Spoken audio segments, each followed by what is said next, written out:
Jesus says, follow him. Matthew chapter 4 verse 19.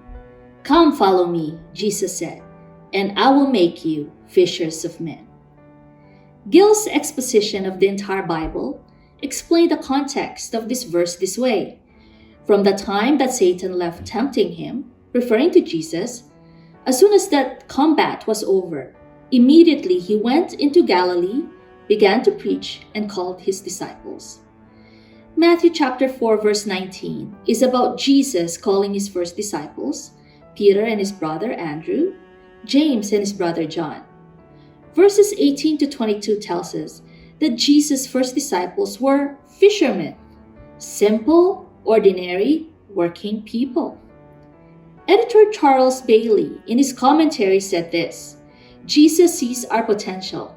When ordinary people dedicate their hearts to Jesus, he will transform them into vessels fit for his service.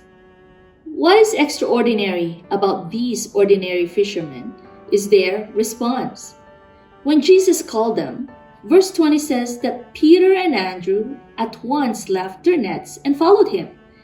In verse 22, James and John immediately left their boat and their father and followed him.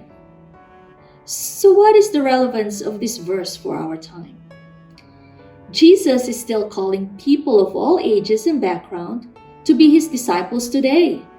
And when he calls, Jesus wants us to follow him without delay or hesitation, like the first disciples.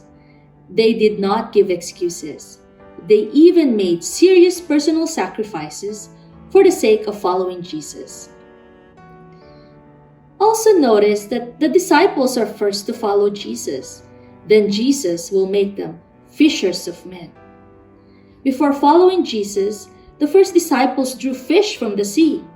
When they followed Jesus, their new vocation or calling was to draw people to Jesus and to God's kingdom. The personal will to follow Jesus must occur first. Only then will Jesus work in us and through us to accomplish his purpose.